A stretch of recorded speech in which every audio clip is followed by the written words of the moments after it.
Muito bem. Qual é o nosso tópico? Agora é aquela parte que eu começo a fazer perguntas e ninguém se manifesta, hein? Sobre o que temos conversado.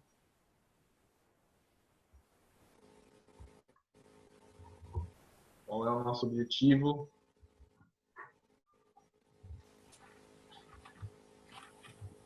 Lembra que vocês estão lá no Facebook, as pessoas estão vendo que vocês não estão contribuindo com a aula.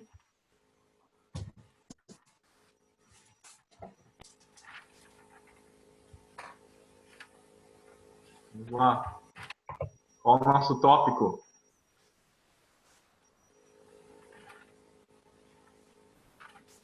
Quem é Jesus? Queremos conhecer Jesus, certo?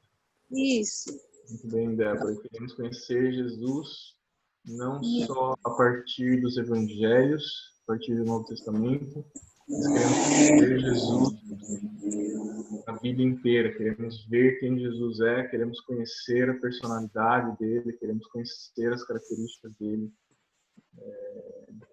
E para isso a gente precisa olhar não só a partir do Novo Testamento, mas a gente precisa ter consciência de que a história começa em Gênesis e não no livro de Mateus, certo? Então, nossa jornada está começando pelo livro de Gênesis, né, nessa jornada de conhecer Jesus, de ver Jesus desde Gênesis. E aí a ideia é a gente passar por praticamente todos os livros da Bíblia. Então, essa jornada não vai ser uma jornada que vai acabar rapidamente, vai ser uma jornada longa de estudo e de conversa. E é essencial que vocês interajam e que vocês busquem por vocês mesmos, né? Um ponto importante sobre quando a gente quer conhecer Jesus, inclusive esse foi um ponto que surgiu na nossa conversa diária aqui em casa, a gente orar para que o Espírito Santo nos desse a revelação do Senhor Jesus e que a gente conhecesse o Senhor Jesus. Mas um ponto importante é que o Senhor Jesus já se revelou na palavra, né? É interessante quando a gente abre o livro de João, logo no primeiro capítulo, João ele tem os outros evangelhos vão trazendo uma revelação progressiva da identidade de Jesus, e João já vai na lata e ele fala: no princípio era a palavra, e a palavra estava com Deus, e a palavra era Deus, ponto. Ele já vai na lata, ele já fala quem é Jesus, e ele já fala que Jesus está revelado na palavra. Então, se a gente quer, esse seria um princípio importante para a gente adotar para a nossa vida. Se a gente quer conhecer Jesus, se a gente quer saber quem ele é, a gente precisa ler a palavra, porque é uma das principais formas que o Senhor tem de se revelar a si mesmo. Concordam com isso? Conversem comigo. Então, no nosso último encontro, a gente ainda abordou bastante sobre Mateus 16, 17, a pergunta que Jesus fez para os discípulos, né, quem vocês dizem que eu sou. E aí a gente começou então a olhar desde Gênesis, a gente conversou um pouco sobre Gênesis 3, a gente viu que Jesus é aquele que viria para pisar na cabeça da serpente. Então, esse é um aspecto importante da pessoa de Jesus, sobre quem ele é, e sobre o que ele virá fazer, né? E aí eu recomendei para vocês um livro extremamente relevante para esse nosso assunto. Existem outros que eu vou recomendar ao longo desses encontros, mas um que é primordial, assim, uma leitura rápida, fácil. Eu já tinha recomendado esse livro, vou recomendar de novo. Quem Almoçou com Abraão, por Asher M. Trader. Esse livro mudou a forma como eu olho para a palavra, mudou a forma como eu leio a Bíblia depois que eu li esse livro. É um livro que te ajuda a ter uma perspectiva importante e aprofundada nos detalhes da palavra, coisas que muitas vezes a gente lê e deixa passar despercebido. Então, esse livro vai te ajudar a identificar Jesus no Antigo Testamento. Muitos crentes têm dificuldade de enxergar Jesus no Antigo Testamento. Olha para algumas profecias messiânicas apenas, e é isso, né? Mas a gente pode ver Jesus em detalhes em diversas outras passagens, então super recomendo esse livro. Tem talvez menos de 200 páginas, uma leitura extremamente rápida, fácil, prazerosa. Então, adquira já o seu, não ganhe nada com isso, mas você vai ganhar muito depois que você ler esse livro. Dito isto, quero ressaltar alguns aspectos importantes só de alguns capítulos de Gênesis, porque já era para vocês terem lido Gênesis inteiro, né? Essa era a proposta, que vocês lessem Gênesis inteiro, que vocês trouxessem algumas observações que vocês fizeram sobre Jesus ao longo do livro de Gênesis. Então, quem fez isso, levanta a mão ou me fala no chat. Débora, muito bem. Só Débora. O Senhor tem misericórdia dessas pessoas que estão nessa sala.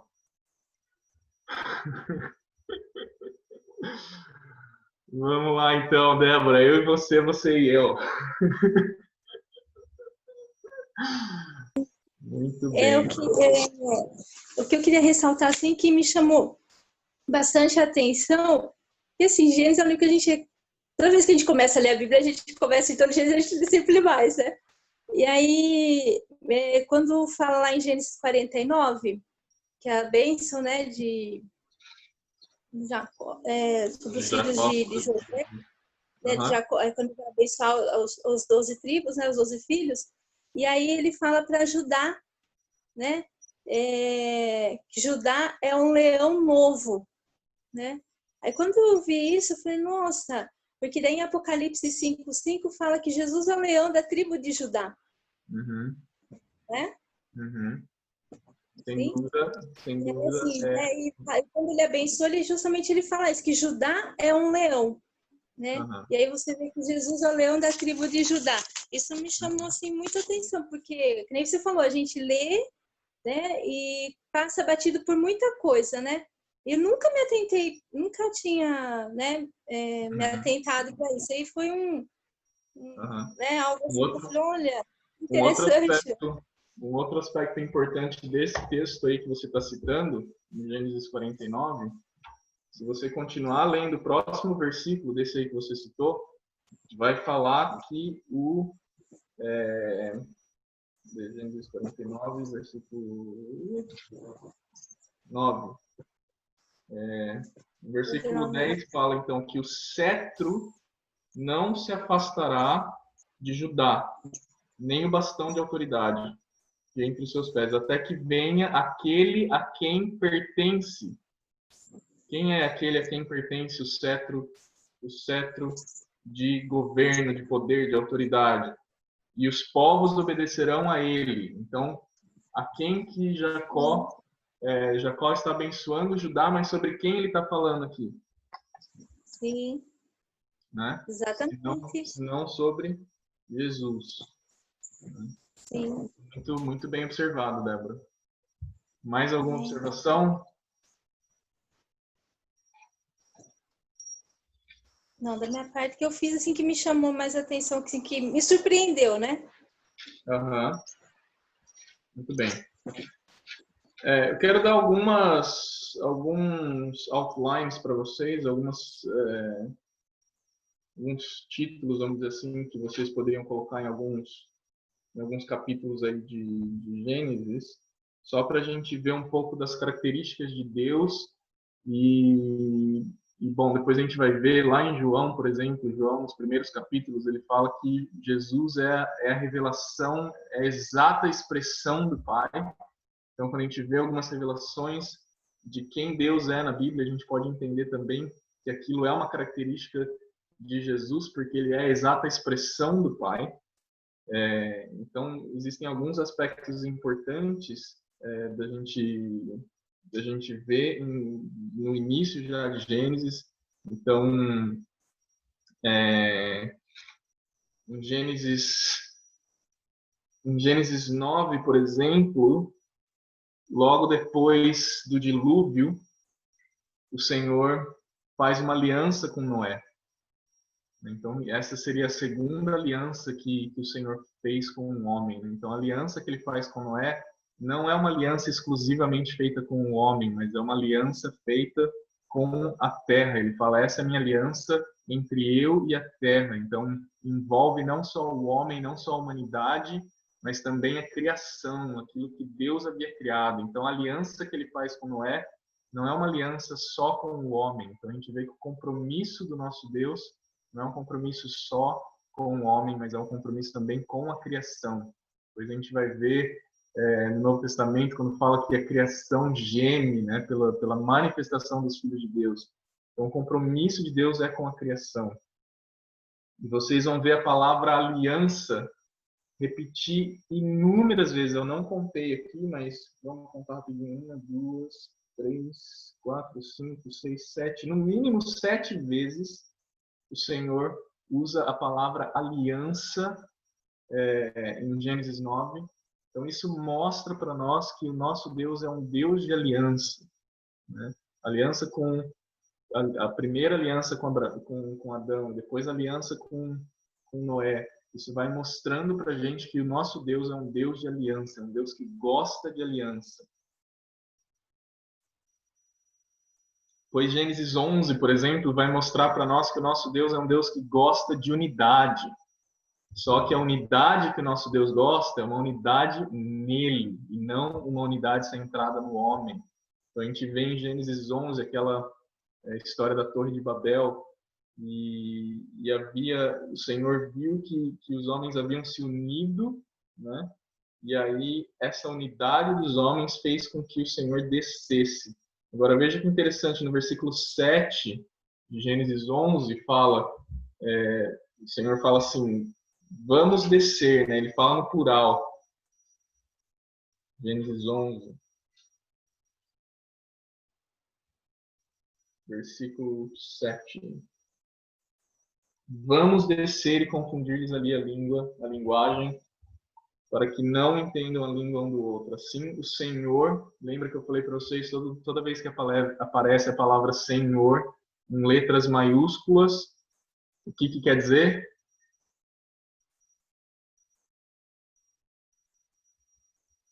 É uma substituição para o tetragrama YHWH, que significa Jeová. Certo? Então o Senhor fala, let us go down, ou seja, vamos descer, vamos, né? Então está no plural.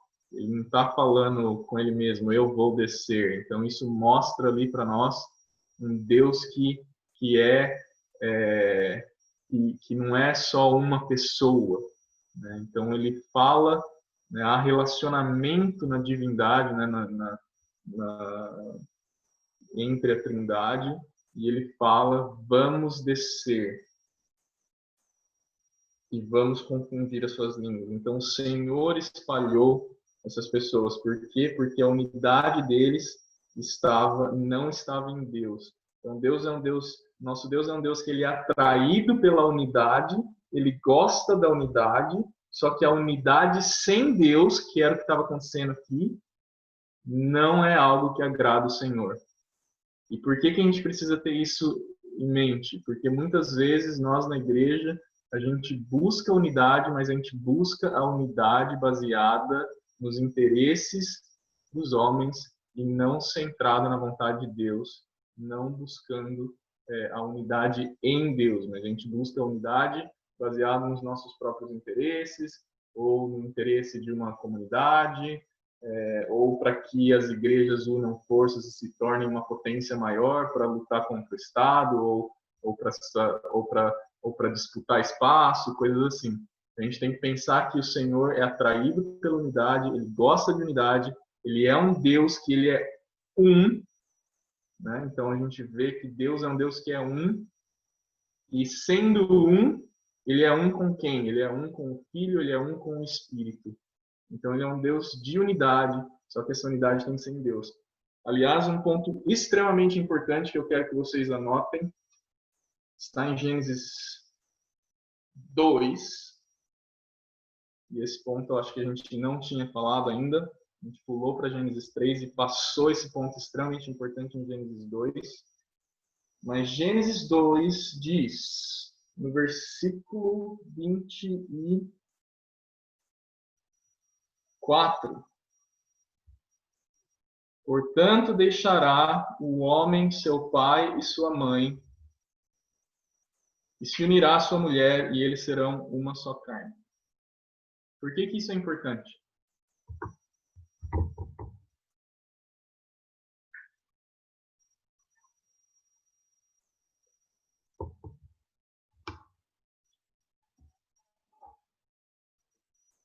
Alguém tem algum comentário a fazer a respeito disso?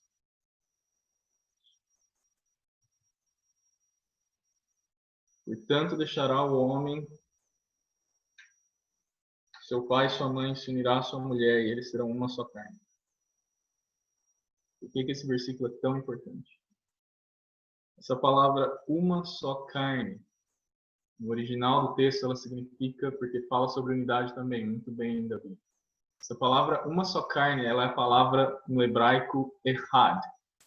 Vou até anotar aqui no chat para vocês verem como escreve. Então, a palavra aí para uma só carne é a palavra echad. Sabe onde mais essa palavra aparece? Shema Israel, Adonai Eloheinu, Adonai Echad. Essa é uma das principais orações do judeu. Ouve, ó Israel, o Senhor teu Deus é Echad. Shema Israel, Adonai Eloheinu, o Senhor é Deus, o Senhor é um, o Senhor é Echad. Por que isso é importante? Porque vai ter gente que vai interpretar Echad, vai interpretar essa palavra um como sendo um único numeral. Então existem muitas vertentes teológicas e linhas de doutrina que vão falar que Deus é um e só um, que é só o Pai, que Jesus é só Filho de Deus, que ele não é Deus, e que o Espírito Santo é um vento, é um sopro, é alguma coisa, mas que não é Deus. É só o Espírito de Deus. Então entendam o perigo desse tipo de raciocínio, e esse é um versículo importante, não é o único, né? Mas é um versículo importante já no começo de Gênesis, que mostra para nós que quando o Senhor fala, quando Moisés fala, ouve ó Israel, o Senhor teu Deus é o único Deus, o Senhor teu Deus é um, ele não está dizendo um numeral, mas ele está dizendo um em unidade. Em unidade. Então, assim como o homem e a mulher são duas pessoas distintas, quando elas estão unidas no Senhor, elas se tornam uma só carne. Então, o Senhor com o seu Filho e com o Espírito Santo, eles são errados. E por isso que a gente pode dizer que o nosso Deus é único. Ele é um Deus. Só que ele, ao mesmo tempo, é uma unidade formada por 3 pessoas diferentes, né? E aí tem muita gente que vai falar, não, mas Deus tudo bem, o Pai é uma pessoa, Jesus é uma pessoa, mas o Espírito Santo não é uma pessoa porque ele é um vento. Bom, aí a gente vai entrar em outros detalhes extremamente importantes de interpretação bíblica e de entendimento da mente humana do que é uma pessoa, porque uma pessoa não é um ser corpóreo como necessariamente a gente vê. Então, pessoa não é necessariamente um ser físico corpóreo, né? Mesmo porque se fosse assim, depois que você morresse, você deixou de ser uma pessoa. Mas a gente aprende que não é bem assim que funciona. Então, só anotem esse detalhe no versículo, em Gênesis 2, no versículo 24. muito importante. Mas eu quero chegar num auge de interpretação aqui com vocês hoje, vamos ver se eu vou conseguir. Então, por isso que eu estou indo só nos highlights, assim, por cima. Então, Gênesis 9, a gente vê que Deus é um Deus de aliança. Gênesis 11, a gente vê que Deus é um Deus que gosta de unidade.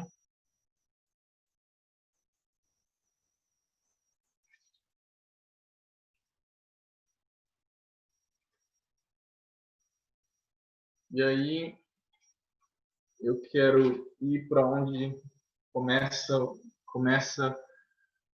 a um esclarecimento de interpretação bíblica extremamente importante. Em Gênesis 12. O que acontece mesmo em Gênesis 12? A gente já leu esse capítulo muitas vezes juntos, quando a gente estava estudando a Aliança Eterna. O que acontece em Gênesis 12?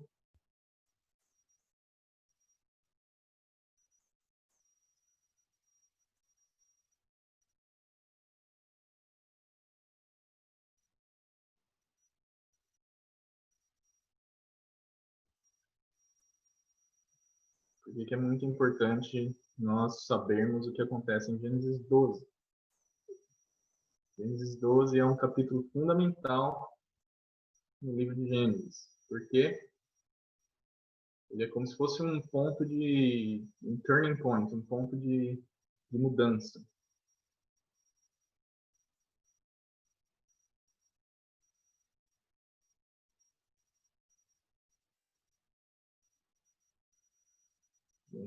Deus chama Abraão e faz 3 promessas, certo, Gabi? Gabi não, Vida. Vida. Deus faz 3 promessas para Abraão. O que Deus promete para Abraão em Gênesis 12?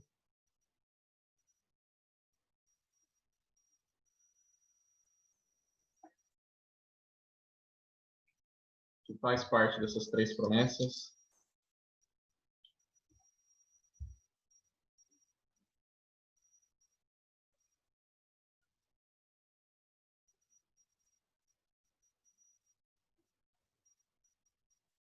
Alguém se lembra? Que faz parte das 3 promessas que Deus faz em Gênesis 12?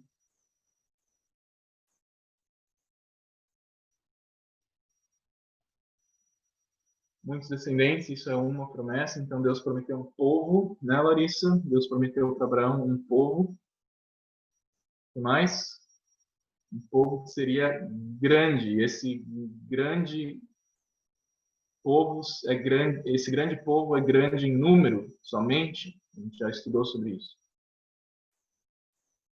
Lembra que essa promessa de ser um grande povo, uma grande nação, não era só uma questão de número, de quantidade de pessoas, mas sim também uma nação justa, uma nação grande em justiça de Deus. Então, uma nação, um povo que seria grande. Deus prometeu também um lugar específico para Abraão. Ele falou: eu vou te dar uma terra, então você vai para essa terra que eu vou te dar. E ele prometeu também para Abraão uma bênção que através desse povo nessa terra seria uma bênção para todas as outras nações da terra. Então, as mesmas nações que o Senhor espalhou e formou em Gênesis 11. Agora ele está falando: Abraão, por causa de você, da tua descendência, quando vocês forem uma grande nação, nesse lugar que eu vou te dar, todas essas nações que eu espalhei vão ser abençoadas de novo em você. Ou seja, o propósito de Deus no final é unir tudo de novo. Olha que loucura. E aí aquele que abençoasse Abraão seria abençoado, e aquele que menosprezasse ou que amaldiçoasse Abraão e a sua descendência também seria amaldiçoado. Agora, é interessante que eu uso uma das versões da Bíblia que eu uso, é uma versão que chama Tree of Life, e ela tenta ser bastante fiel aos textos originais, principalmente do hebraico. Ela, inclusive, segue a sequência da Taná de acordo com a Bíblia hebraica. Então, a sequência de livros até é um pouco diferente, a sequência de versículos. Por isso que às vezes eu falo algum versículo para vocês e que não bate muito bem, porque ela segue o que basicamente uma tradução mais literal da Bíblia judaica. E ela usa a palavra no versículo 2, quando o Senhor fala, eu te farei uma grande nação. A forma como está escrito aqui nessa Bíblia, que respeita mais o original, ela fala, é desejo do meu coração te tornar uma grande nação. Então a gente vê que nasceu no coração de Deus um desejo de tornar Abraão nessa grande nação, nesse grande povo, e dar para ele, entregar para ele essa promessa, essas 3 promessas. Então, a aliança eterna, a aliança que Deus fez com Abraão surgiu no coração de Deus e não no coração do homem. Surgiu da vontade de Deus e não do merecimento do homem. Então, esses aspectos são importantes para a gente ver e começar a analisar como funciona, o que está no coração do Pai e, consequentemente, depois, o que está no coração de Jesus e qual é a participação de Jesus nisso tudo. Agora, um ponto importante no versículo 7 desse capítulo 12, que eu quero que vocês leiam, versículo 7. Então o Senhor apareceu a Abraão e disse, darei essa terra à sua descendência. E Abraão edificou ali um altar ao Senhor que lhe aparecera. Tem uma palavra que aparece 2 vezes nesse versículo. Qual é? A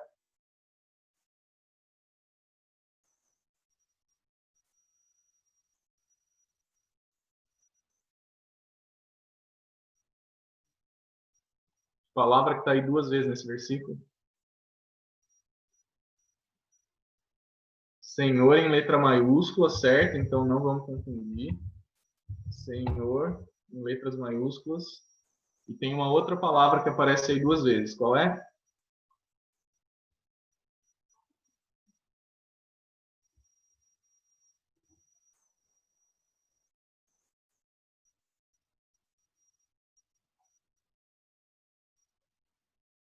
Gente, lê o versículo. Vou ler de novo. Então o Senhor apareceu a Abraão e disse, darei esta terra à tua descendência. E Abraão edificou ali um altar ao Senhor que lhe aparecera. A palavra aparecer aparece 2 vezes nesse versículo. E isso é significativo. E por que isso é significativo? O versículo está dizendo que Deus apareceu para Abraão e disse para Abraão que daria terra para ele.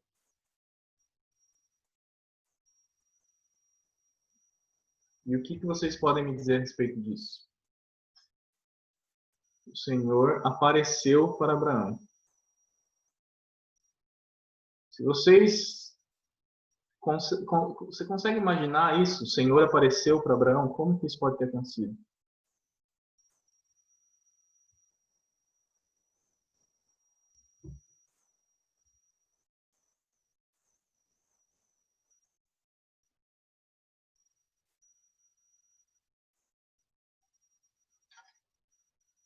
Alguma ideia?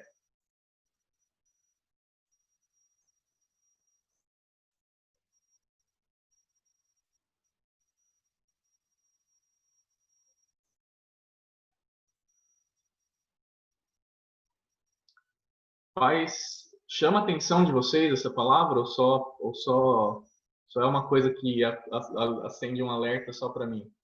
O Senhor apareceu para Abraão. Apareceu.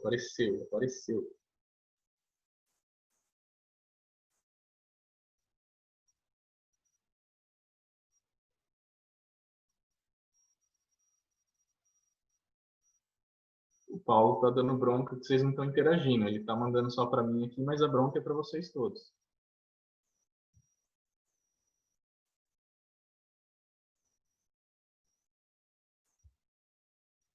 Gente, no primeiro capítulo de João, o que fala sobre Deus?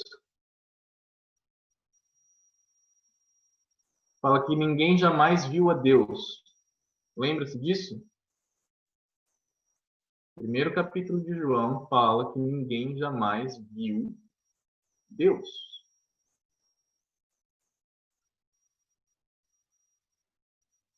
Onde está escrito isso? João 1, que versículo está escrito isso?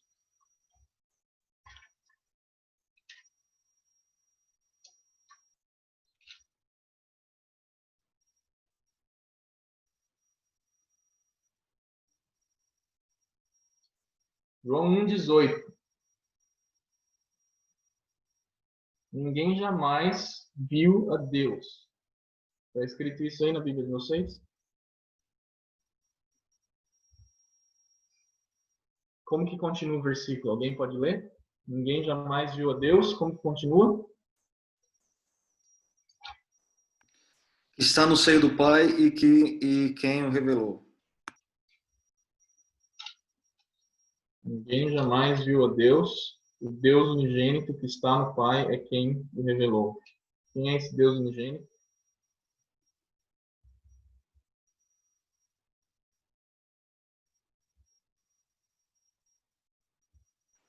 Quem é o Deus unigênito? Jesus, muito bem, Gabriel, obrigado. Então para mim acende um alerta aqui quando fala Deus apareceu para Abraão. Porque se alguém aparece para alguém, alguém está vendo alguém que apareceu, concorda? Sim ou não? Sim. Bem, vejo algumas cabeças fazendo sim. Então, se vocês concordam com isso, não é um alerta, porque João fala que ninguém jamais viu Deus. Mas aqui está dizendo que o Senhor apareceu para Abraão. E está falando duas vezes que o Senhor apareceu. Apareceu para Abraão e ele fez um altar porque Deus apareceu para ele. Então, anota isso, grifa essa palavra na Bíblia de vocês. Escreve aí na Bíblia de vocês. Deus apareceu para Abraão. Como que isso pode ter acontecido? E a gente vai começar a entender isso. Gênesis 15, então, é quando o Senhor entra em aliança com Abraão. E aí vocês devem lembrar também, a gente teve uma aula sobre isso, Gênesis 15. É aquele momento que Deus pede para Abraão trazer os animais, cortar os animais pela metade. E aí Abraão cai num sono profundo. E nesse sono profundo ele tem uma visão e o que ele vê?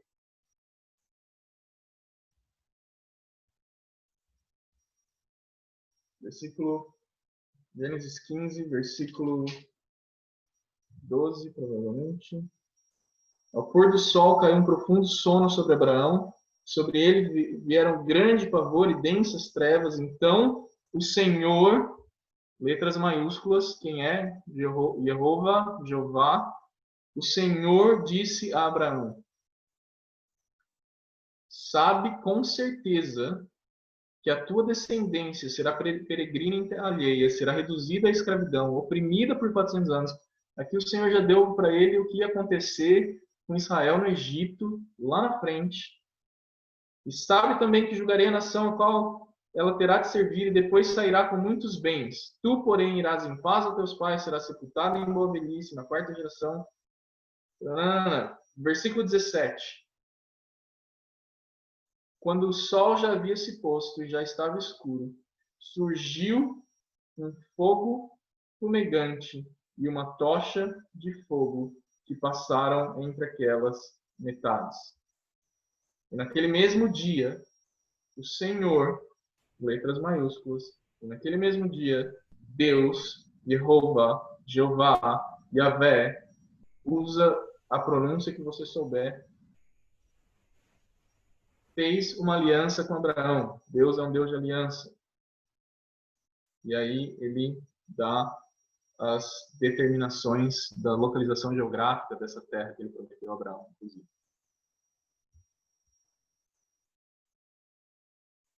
Grifa aí, no versículo 17, um fogo fumegante e uma tocha de fogo. São duas manifestações distintas. Um fogo fumegante e uma tocha de fogo.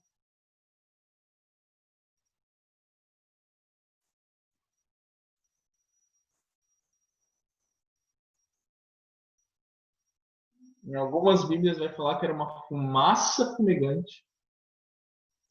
Em algumas versões vai falar que era uma fumaça fumegante e uma tocha de fogo.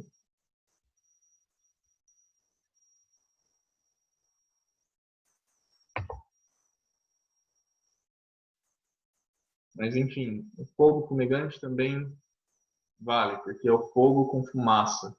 Então apareceu uma fumaça com fogo e uma tocha com fogo.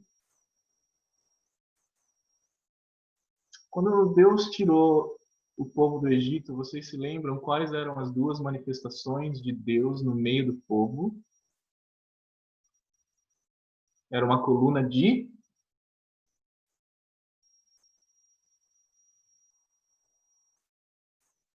Eram duas colunas, uma era de... Uma de fogo, outra de fumaça. Uma era de fogo e uma era de fumaça. Não é incrível a semelhança? Alguém já tinha notado isso? Então anotem para vocês prestarem atenção nesses detalhes, porque esses detalhes são extremamente ricos para a forma como a gente interpreta a Bíblia e para a forma como a gente interpreta quem é Jesus na Bíblia. Lembrando então que o Senhor fez essa aliança com Abraão, e qual foi a participação de Abraão nessa aliança? Nenhuma. Deus colocou ele num sono profundo. Como quem diz, Abraão, não depende de você. Essa aliança, que Deus chama de aliança perpétua, eu estou fazendo. É como se o pai estivesse fazendo aliança com o filho, de que aquilo que eles prometeram, ele iria cumprir.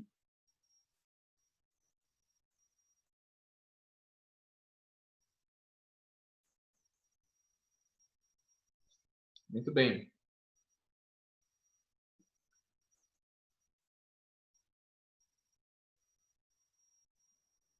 Aí a gente vai para Gênesis 16. Em Gênesis 16 tem uma história muito importante, que é a história de Ismael. Vocês vão se lembrar que Sara não podia ter filhos. Deus tinha feito a promessa, o tempo foi passando. Embora Deus tivesse deixado claro, Abraão, você não tem parte nenhuma nessa promessa, você vai, né? A promessa quem está fazendo sou eu. Mas o que aconteceu? Sara teve uma brilhante ideia. Ela falou, bom, se eu não posso ter filho, está aqui a minha serva, está aqui a minha escrava, toma a minha escrava, tenha um filho com ela, e dele vai ser a sua descendência. Certo?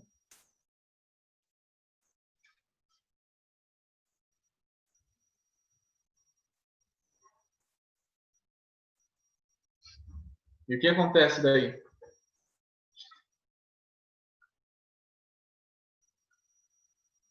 Acontece que Agar fica grávida e ela fica grávida de um filho de Abraão.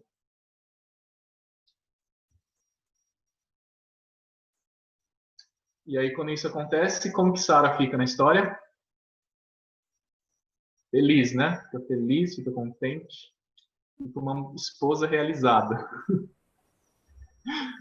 Não, né? Não, por quê? Porque Agar começa a pôr as asinhas de fora também, né? Então Sara fica meio irritada com essa situação. E o que Abraão fala para ela é incrível. Abraão fala assim para ela no versículo 6. Abraão fala, ó, a escrava é sua. É mais ou menos isso que ele fala. Né? Abraão respondeu, a tua serva está nas tuas mãos, faz o que você quiser com ela. E Sara maltratou Agar. Porque Sara maltratou Agar, o que ela fez? Resolveu fugir. Certo? Só que olha o que acontece no versículo 7. E aí começa um mistério que nós vamos desvendar juntos. Quem pode ler em voz alta o versículo 7, por favor? O anjo do Senhor encontrou Agar perto de uma fonte no deserto, no caminho de Sur. Bem, então no versículo 7 aparece uma figura pela primeira vez no livro de Gênesis. Quem é essa figura? Não. O anjo do Senhor. Senhor está em letras maiúsculas aí? Sim? Muito bem. Então apareceu o anjo do Senhor, encontrou Agar perto de uma fonte no deserto. E ele falou o que para ela? O anjo do Senhor disse então para Agar: Agar, serva de Sarai, de onde você vem, para onde você vai? Respondeu ela: Estou fugindo da presença de Sarai, minha senhora. Disse-lhe o anjo do Senhor. Quem disse? O anjo do Senhor. Volta para tua senhora e humilha-te sob as suas mãos. Versículo 10. De novo vai aparecer esse nome. E o anjo do Senhor acrescentou: multiplicarei. Olha o que o anjo do Senhor está falando na primeira pessoa. Eu multiplicarei tanto a tua descendência, de modo que de tão numerosa não poderá ser contada. Vocês já ouviram essa promessa feita para alguém? Sim, para quem? Para Abraão. Muito bem. Então, o anjo do Senhor está prometendo para Agar que a descendência dela, que a descendência desse filho seria numerosa, que nem poderia ser contada. Do mesmo jeito, as mesmas palavras que ele falou para Abraão. E o anjo do Senhor disse a ela: Estás grávida e terás um filho, a quem você deve chamar de Ismael. Pois, ou seja, o anjo do Senhor prometeu para ela uma descendência numerosa e falou ainda para ela que o nome, que ela estava grávida de um menino e que o nome era para ser Ismael. Ou seja, quem escolheu o nome do filho de Agar foi esse tal desse anjo do Senhor. Estão comigo? Sim? E por que o nome dele era para ser Ismael? Continua lendo no versículo. Porque o Senhor, porque Deus, porque o Senhor, porque Jeová, porque Jeová, porque Yahvé. Usem de novo a pronúncia que vocês conseguirem. Ouviu a tua aflição. E ele descreve um pouco como que seria as características desse menino chamado Ismael. Fala que ele seria como um jumento selvagem entre os homens, a sua mão será contra todos, e a mão de todos contra ele, habitará na presença de todos seus irmãos. E o nome, olha isso agora. E o nome, leiam aí para mim o versículo 13.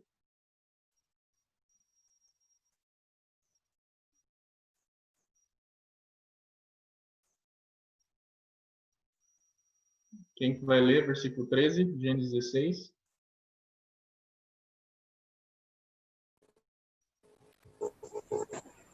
Este foi o nome que ela deu ao Senhor que lhe havia falado. Tu és o Deus que me vê, pois dissera, teria eu visto aquele que me vê? Uau! No versículo 13, Agar está falando que o anjo do Senhor que apareceu para ela é quem?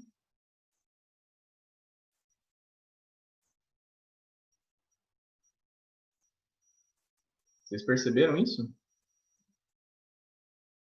Agar está falando o nome do Senhor, com quem falou comigo. Quem falou com ela?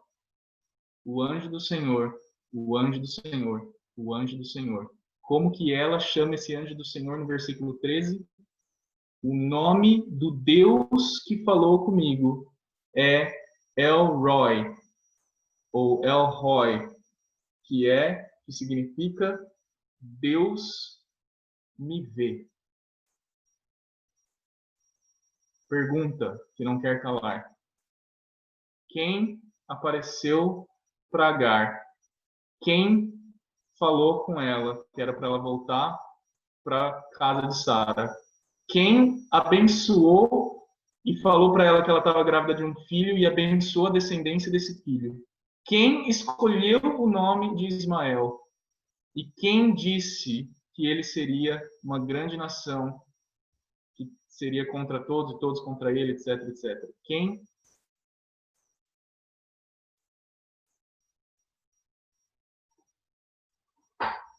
Muito bem, a Gabi colocou aí no site, em letras maiúsculas, Jeová.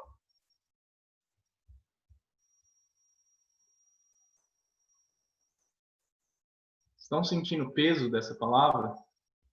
Estão percebendo quem é essa pessoa que apareceu para Agar? Estão percebendo quem é essa pessoa que Moisés descreve na Torá como anjo do Senhor?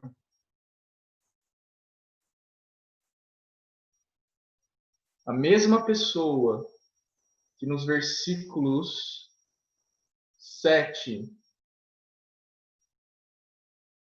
9, 10, 11 é identificada como anjo do Senhor.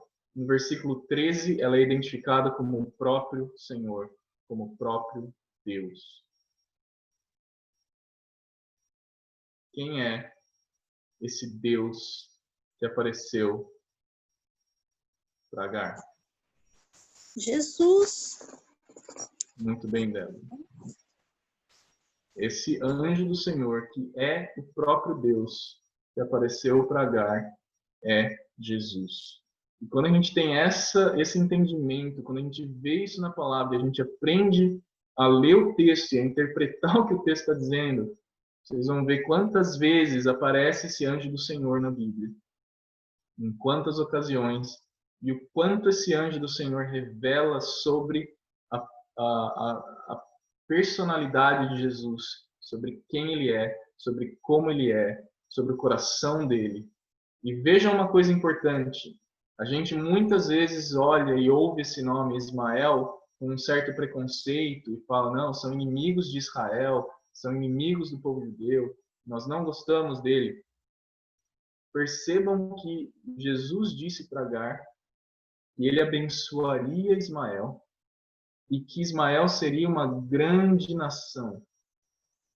Lembrem que o significado de grande nação não é apenas em número, mas em grandeza, em justiça, em ser grande diante de Deus. Então, Deus tem um propósito incrível, importante, singular para a descendência de Ismael. Mas a aliança e a eleição está em Isaac. Ok? Dúvidas? Comentários?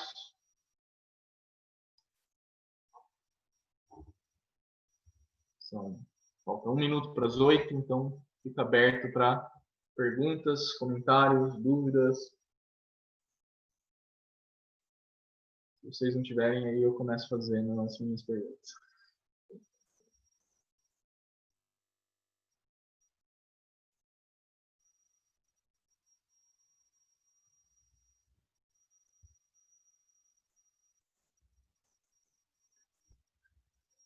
Isso que a gente viu aqui em Gênesis 16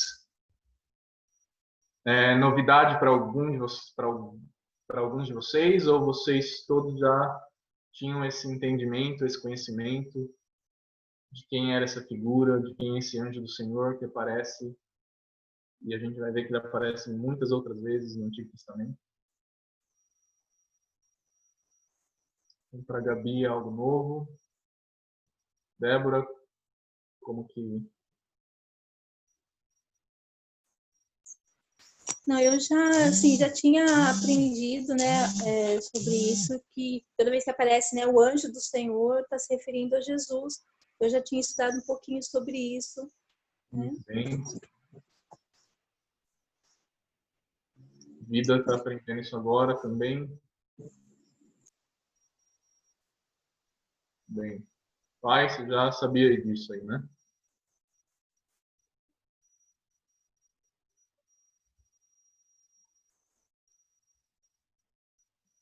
Você já sabia, né, pai? Você já leu Quem Almoçou com Abraão, né? Pode recomendar também.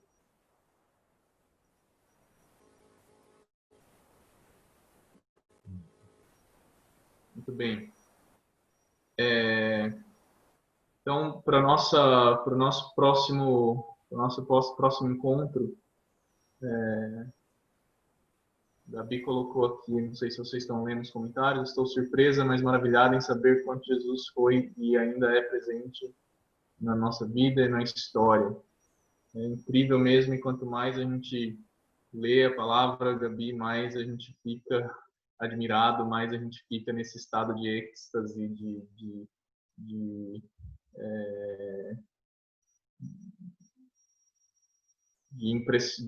ficar impressionado mesmo com a grandeza, com a majestade, com o cuidado, com quem o Senhor é. Assim, é algo incrível. É importante que quanto mais a gente lê, quanto mais a gente vê Jesus na palavra, mais a gente se apaixona por Ele, mais a gente se apaixona pela palavra, e aquilo começa a arder em nós e a gerar vida em nós. Né? Isso que é importante. Muito bem. Depois vocês vão ver, e por isso que esse livro que eu recomendei para vocês se chama Quem Almoçou com Abraão. E aí vocês vão ver em Gênesis 17 e 18. Vocês vão ver que teve um homem aí que 16, 17, 18 e praticamente até o comecinho do 19, vocês vão ver que teve um homem que apareceu para Abraão com outros 2 anjos e essa pessoa almoçou com Abraão. Então, quem é essa pessoa que almoçou com Abraão? Abraão foi hospitaleiro, então a gente precisa aprender muito com Abraão, com a hospitalidade de Abraão, porque a primeira coisa que ele fez quando ele viu esses 3 homens se aproximando, ele falou: vocês vão ficar aqui na minha casa e eu vou fazer comida para vocês. Ele mandou trazer logo comida. Gente, incrível, hein? Não tem nenhum judeu na sala, o Lucas não está aí hoje. Mas tinha carne e leite na mesma refeição, vai vendo.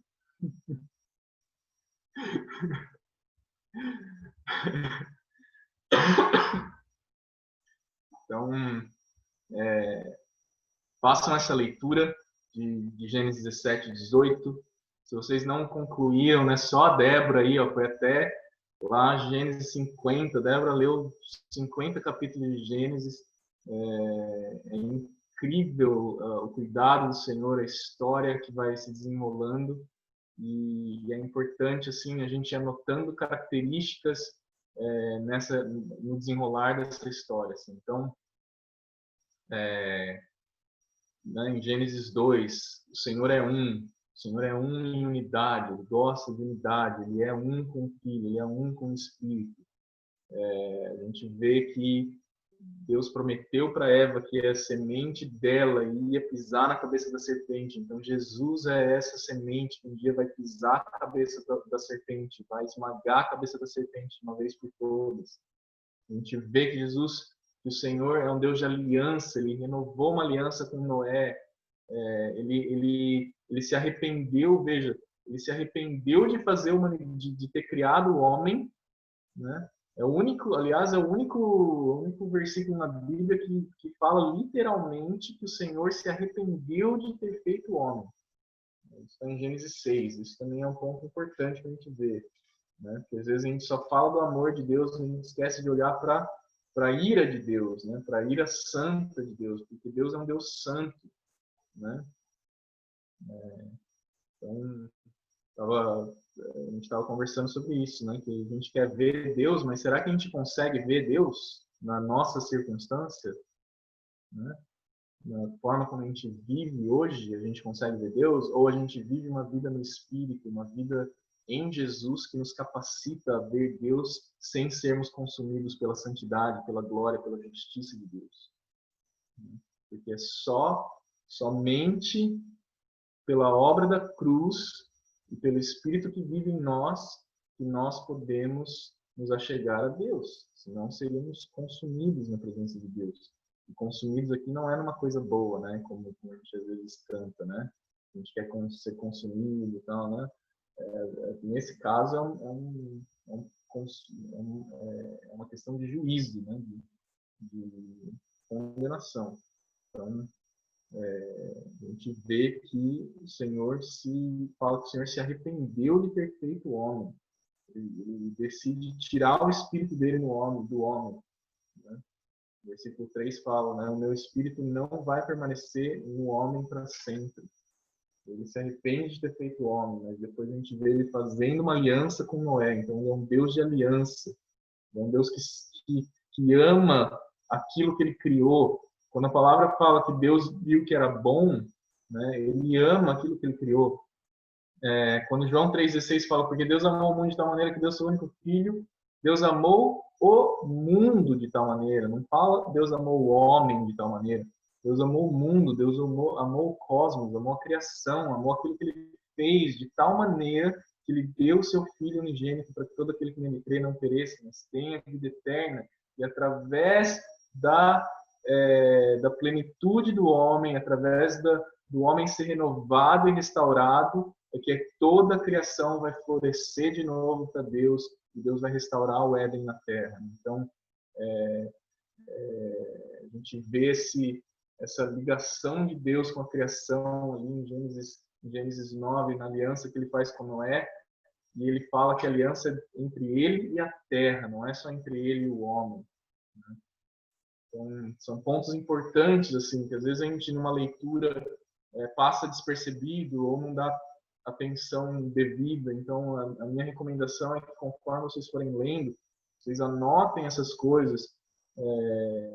Não sei como, né, cada pessoa funciona de um jeito. A gente prefere anotar no caderninho. Eu gosto de anotar na própria Bíblia, assim, tipo, às vezes não dá nem espaço de anotar como eu quero anotar.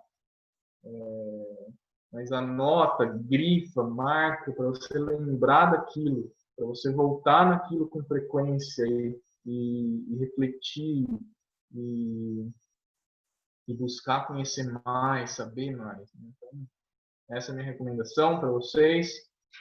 A gente vai continuar seguindo a sequência a partir de Gênesis 17 na nossa próxima semana. Beleza? Sim. Algumas coisas que vocês podem fazer, assim, uma dica, quando vocês estiverem lendo, de reflexão, vocês olharem para a passagem que vocês estão lendo e fazer 3 perguntas para vocês mesmos.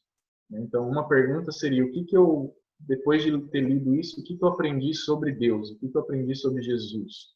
O que eu aprendi sobre o Espírito Santo? Então, quando você lê uma passagem, lembrando que a gente vai ver em João 1 que fala que, em João 1 não, nos primeiros capítulos de João, agora eu não me lembro exatamente o endereço, mas fala que Moisés, os profetas e os salmos, todos eles falam de Jesus.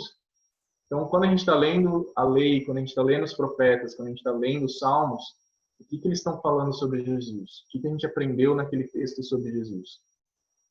Uma outra pergunta que vocês podem fazer o que eu posso aprender, o que eu posso tirar de lição para a minha vida nessa situação? Então, quais são algumas lições que a gente pode tirar? Por exemplo, como eu citei para vocês, a lição da hospitalidade de Abraão é algo que a gente pode aprender com Abraão. Né? Então, o que eu posso aprender sobre isso? E um outro ponto importante da gente observar é o que eu posso obedecer a partir desse texto. O que eu posso, a partir desse texto, entender que eu devo obedecer, que eu devo seguir, que eu devo fazer da mesma forma, aprender com essa situação e obedecer aquilo que Deus está falando através dessa passagem. Não são perguntas que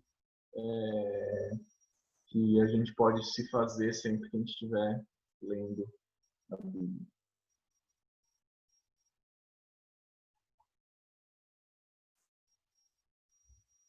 Débora ia perguntar alguma coisa? Não, é com relação à leitura, né? A gente era para ter lido Gênesis, né? Terminado, né? A gente continua, dá continuidade, vai lendo Êxodo já ou vai lendo só Gênesis?